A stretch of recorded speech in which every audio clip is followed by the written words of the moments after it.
اعوذ باللہ من الشیطان الرجیم بسم اللہ الرحمن الرحیم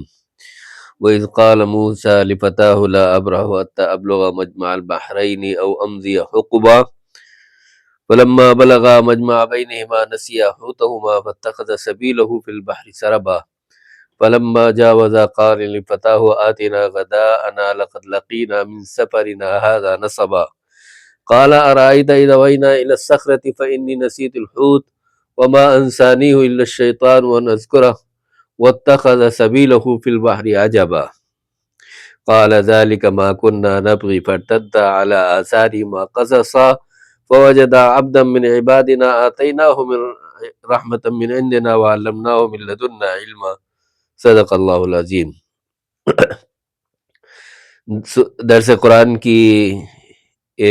اس محفل میں اور اس بابرکت موقع پر میں نے آپ کے سامنے سورہ کہف کی یہ آیات تلاوت کی ہیں۔ سورہ کہف کی یہ آیات اور اس کے بعد کی تقریباً 1.5 رکوع تک جو آیات ہیں وہ بہت خاص واقعے سے جڑی ہوئی ہیں۔ ابھی میں نے آپ کے سامنے اس سے پہلے چند اصحاب کہف کا واقعہ ذکر کیا تھا اور اس میں نوجوانوں کے بارے میں بتایا تھا کہ اللہ تعالیٰ کی کس طرح انہیں قربت حاصل ہوئی اور اللہ تعالیٰ نے کس طرح ان پر نیند کا غلبہ حائل کر دیا۔ تو آج اسی طرح حضرت موسیٰ علیہ السلام اور حضرت خضر علیہ السلام سے جو ملاقات کا واقعہ ہے وہ آج آپ کے سامنے ذکر کروں گا۔ اس میں چند باتیں خاص طور پر قابل ذکر ہیں۔ اس میں سب سے پہلے ان آیات کا ترجمہ سمجھ لیجئے، پھر اس کے بعد انشاءاللہ اس کی تفصیل بھی میں کرتا ہوں۔ یہاں پر اعوذ باللہ من الشیطان الرجیم، میں پناہ مانگتا ہوں اللہ کی شیطان مردود سے، اور شروع کرتا ہوں اللہ کے نام سے جو بڑا مہربان اور نہایت رحم کرنے والا ہے۔ فَلَمَّا بَلَغَا مَجْمَعَ بَيْنِهِمَا نَسِيَا حُوتَهُمَا وَإِذْ قَالَ مُوسَى لِفَتَاهُ لَا أَبْرَحُ حَتَّى أَبْلُغَ مَجْمَعَ الْبَحْرَيْنِ أَوْ أَمْضِيَ حُقُبًا، اور اس وقت کو یاد کرو جب موسیٰ علیہ السلام نے اپنے ساتھ چلنے والے نوجوان سے یہ کہا تھا کہ میں ٹھہرنے والا نہیں ہوں، لا ابرح حتی ابلغ مجمع البحرین، میں ٹھہرنے والا نہیں ہوں جب تک کہ میں دونوں دریاؤں کے سنگم تک نہ پہنچ جاؤں، حتی ابلغ مجمع البحرین، میں سنگم تک نہ پہنچ جاؤں، او امضی حقبا، یا مجھے مدتوں اس پر چلنا پڑے، مدتوں اس راستے پر چلنا پڑے، میں چلوں گا، لیکن جب تک سنگم نہیں مل جاتا، جب تک وہاں ملاقات نہیں ہوتی اور مجھے خدا کی طرف سے جو کہا گیا ہے وہ واقعہ ظہور نہیں ہوتا، اس وقت تک میں چلتا رہوں گا۔ جب وہ دونوں چلے تو وہ اپنے ناشتے میں جو لائے ہوئے تھے حوت یعنی مچھلی کو، اس کو وہ بھول گئے۔ فلما بلغا مجمع بینہما نسیا حوتہما، وہ ٹفن میں جو بنا ہوا کھانا ناشتہ رکھا ہوا تھا، اس ناشتے میں جو مچھلی تھی وہ بھول گئے، اور پھر اس کے بعد انہوں نے کہا کہ اپنے نوجوان ساتھی سے کہا کہ اب میرا ناشتہ لے کر آؤ، مجھے تھکاوٹ کا احساس ہو رہا ہے، مجھے تکلیف کا احساس ہو رہا ہے۔ تو اس وقت اس نوجوان نے جواب دیا کہ ہم تو اس کو وہیں چھوڑ آئے، جب ہم لوگ چل رہے تھے، جب راستے میں ہم چل رہے تھے تو اس راستے میں نے یہ دیکھا کہ وہ جو ٹفن میں مچھلی تھی وہ زندہ سمندر میں چلی گئی، اور وہ اسی جگہ پر جہاں سنگم تھا۔ تو حضرت موسیٰ علیہ السلام نے اس نوجوان سے کہا کہ چلو اب پیچھے چلتے ہیں، کیونکہ ہماری منزل وہی تھی جہاں وہ سنگم تھا۔ یہاں پر خاص طور پر حضرت خضر علیہ السلام سے ملاقات کا ذکر ہے کہ جب وہ اس جگہ پہنچتے ہیں تو حضرت خضر سے حضرت موسیٰ علیہ السلام کی ملاقات ہوتی ہے، اور یہاں پر ان کے کچھ سوالات و جوابات ہوتے ہیں۔ حضرت موسیٰ علیہ السلام کو سوال کرتے ہیں اور حضرت خضر اس کا جواب دیتے ہیں، اور کچھ ایسے واقعات پیش آتے ہیں جن پر کچھ عجیب سا احساس ہوتا ہے، اور اس احساس پر حضرت موسیٰ علیہ السلام کو بولنا پڑتا ہے۔ حضرت موسیٰ علیہ السلام بول پڑتے ہیں، سوال کر بیٹھتے ہیں، جبکہ اس سے پہلے حضرت خضر نے ان سے یہ تاکید کر دی تھی کہ تمہیں راستے میں بولنا نہیں ہے، تم میرے ساتھ جب چل رہے ہو تو تمہیں صرف دیکھنا ہے، تمہیں محسوس کرنا ہے، اس کا ادراک تمہارے اندر ہونا چاہیے، لیکن تمہیں سوال نہیں پوچھنا ہے۔ چنانچہ اور اگر ایسا ہوتا تو شاید ہمارے سامنے بہت سے انوکھے سوالات نکل کر سامنے آتے، لیکن قرآن مجید نے جن واقعات کا ذکر کیا ہے اس میں 3 اہم واقعات کھل کر ان سوال کے نتیجے میں ہمارے سامنے آئے۔ پہلا سوال یہ تھا کہ جب حضرت موسیٰ علیہ السلام اور حضرت خضر ملے تو حضرت خضر علیہ السلام ان کو لے کر سمندری راستے سے چل پڑے، اور سمندری راستے سے جو چلے تو ایک کشتی کے ذریعے چلے جو مقامی ملاحوں کی تھی، اس کشتی پر سوار ہوئے اور اس کشتی کے ذریعے چلے، اور کشتی کے ذریعے جب تھوڑی دور آگے بڑھے تو حضرت خضر علیہ السلام نے یہ کیا کہ اس کشتی کا ایک پٹرا جو تھا وہ نکال دیا، اس کو پھاڑ دیا اور اپنے ہاتھوں سے اس کو ناکارہ بنا دیا، اس کشتی کو ناکارہ بنا دیا۔ اس پر حضرت موسیٰ علیہ السلام کو برداشت نہیں ہوا، اور یہ احساس ہوا کہ یہ شخص ہماری مدد کر رہا ہے اور ایسی صورت میں یہ اسی کا نقصان کر رہے ہیں، تو انہوں نے حضرت موسیٰ علیہ السلام نے سوال کر دیا کہ آپ یہ کیا کر رہے ہیں؟ آپ نے اس کشتی کو بگاڑ دیا، اور ایسی صورت میں آپ کو اس کی مدد کرنی چاہیے، آپ نے اس کشتی کو بگاڑ دیا۔ تو حضرت خضر نے اس پہ جواب دیا کہ انک لن تستطیع معی صبرا، تم میرے ساتھ برداشت نہیں کر پاؤ گے، تم میرے ساتھ اگر چلو گے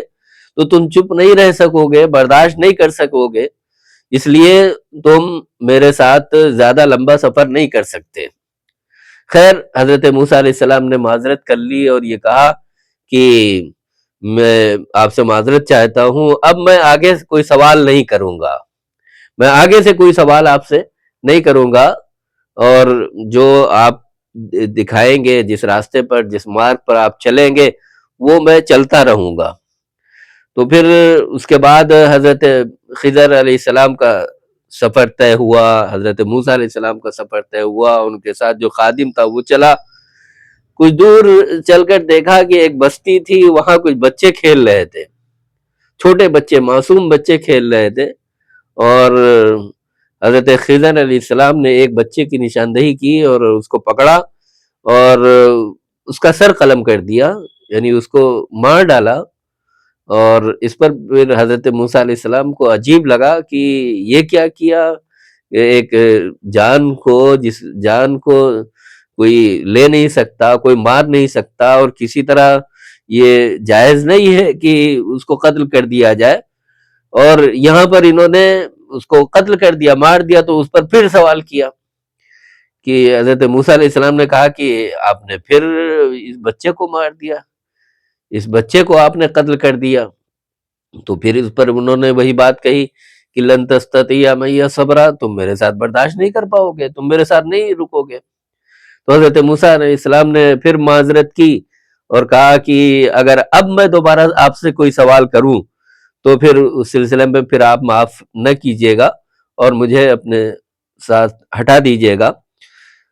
حضرت موسیٰ علیہ السلام کا سفر پھر دوبارہ شروع ہوا، آگے بڑھے، اور آگے بڑھنے کے ساتھ حضرت خضر علیہ السلام اور حضرت موسیٰ علیہ السلام کا گزر ایک گاؤں میں ہوا، ایک گاؤں سے ہوا، اور اتنا چلتے چلتے دونوں کو بھوک بھی لگ گئی تھی۔ حضرت موسیٰ علیہ السلام نے گاؤں کے لوگوں سے کھانا مانگنے کی فرمائش کی، کھانا مانگا، جس پر انہوں نے انکار کر دیا،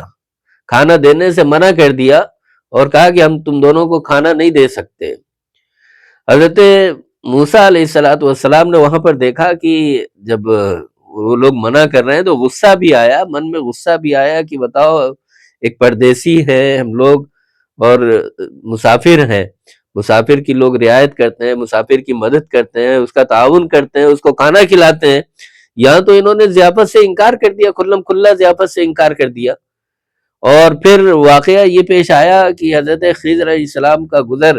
ایک گھر کی جانب سے ہوا تو دیکھا کہ یہ گھر بڑا ویران سا ہے اور بہت بوسیدہ عمارت ہو چکی ہے، دیواریں ڈھہ رہی ہیں. اور انہوں نے یہ کیا کہ اس کی عمارت کو انہوں نے تھوڑا اپنے ہاتھوں سے مضبوط کر دیا. جو گر رہی تھیں اس کی اینٹیں بے ترتیب تھیں، انہوں نے ترتیب سے اس کو رکھ دیا اور اس کو جو ہے اس کو مضبوط کر دیا. اس پر حضرت موسیٰ علیہ السلام نے سوال کیا کہ آپ نے تو پھر ایسا کام کر دیا کہ ایک طرف یہ لوگ بستی والے کھانے سے انکار کر رہے ہیں، کھلانے سے انکار کر رہے ہیں، اور آپ انہی کی دیوار صحیح کر رہے ہیں، انہی کا گھر صحیح کر رہے ہیں. تو پھر کہا کہ اب ہمارے درمیان تفریق ہے، اب ہمارے راستے جدا جدا ہے. ہمیں جو علم ملا ہے میں اس کا جواب ضرور دوں گا. تو بہت ہی انشاءاللہ مختصر میں 1 منٹ میں آپ کے سامنے ان تینوں کا جواب بھی آپ کے سامنے رکھ دیا جائے تاکہ بات مکمل ہو جائے اور یہ سمجھ میں آئے کہ اس میں کیا کہا گیا، کیا سبق ہمیں ملا. تو اس موقع پر جو پہلا جو واقعہ پیش آیا، جہاں ایک کشتی کو انہوں نے بیکار کر دیا تھا اور ناکارہ بنا دیا تھا، تو حضرت خضر نے کہا کہ میں نے اس کو اس لیے کیا کہ یہ کشتی غریب ملاحوں کی تھی اور اس دوسری جانب ایک ظالم بادشاہ تھا کہ جب کوئی ادھر جاتا تھا تو وہ کشتیوں کو، جو صحیح سالم کشتیاں ہوتی تھیں، وہ اس کو لے لیا کرتا تھا اور ظلمن اس کو ہڑپ لیا کرتا تھا. تو اس لیے میں نے ان کے ساتھ یہ کیا تاکہ یہ جب ناکارہ رہے گی تو اس کو وہ ہڑپیں گے نہیں، لیں گے نہیں. اور جہاں تک دوسری بات ہے کہ بچے کو میں نے مار دیا، تو بچہ اصل میں اللہ کی طرف سے یہ حکم ہوا، مجھے اللہ کی طرف سے یہ حکم ہوا کہ میں اس کا قتل کر دوں. حالانکہ جان لینا کسی کے لیے جائز نہیں ہے، لیکن وہاں پر اللہ کی جانب سے مجھے حکم ہوا اور یہ کہا گیا کہ اس کے والدین جو ہے بڑے فرما بردار ہیں، بہت ہی نیک وکار ہیں، اور ایسی صورت میں یہ بچہ جو ہے وہ ان کا نافرمان ہے. اگر یہ بڑا ہوگا تو بڑا ظالم اور سرکش ہوگا، جس سے ان کے والدین کو کوفت ہوگی، تکلیف ہوگی. اس لیے میں نے اس کو ختم کر دیا تاکہ اللہ انہیں صالح اولاد عطا کرے اور ان کی نسل میں پھر دینداری اور دیندار لوگ پیدا ہوں. اور تیسرا واقعہ جو ہے کہ میں نے اس دیوار کو صحیح کر دیا، اس کی وجہ یہ رہی کہ دیوار ایک دو غریب بھائیوں کی تھی، کسانوں کی تھی، مزدوروں کی تھی، جو ان کے والدین بڑے نیک تھے. اور ایسی صورت میں تمہیں یہ تعجب ہوا کہ بستی والوں نے نہیں دیا، وہ ان کے اخلاق تھے، لیکن اس کے والدین چونکہ بہت نیک تھے اور اس دیوار کے نیچے ایک خزانہ دفن تھا. اگر میں اس کو یوں ہی چھوڑ دیتا تو ظاہر بات ہے کہ وہ بچے بھی معصوم تھے، چھوٹے تھے، اسے کوئی بھی ہڑپ سکتا تھا. لیکن یہاں پر میں نے اس کو اس لیے دیوار منظم کر دی تاکہ کوئی اسے ہڑپ نہ سکے، اور جب یہ بچے بڑے ہوں تو اسے نکال لے. تو اس میں بڑی عبرت ہے اور مفسرین نے بہت تفصیل سے اس واقعے کو بیان بھی کیا ہے. میں مختصراً اتنی ہی بات پر اکتفا کرتا ہوں اور آپ سب سے اس بات کی گزارش کرتا ہوں کہ آپ ہمارے اس ویڈیو کو ضرور شیئر کریں، لائک کریں اور زیادہ سے زیادہ سبسکرائب کریں، لوگوں تک اس پیغام کو، قرآنی پیغام کو عام کریں.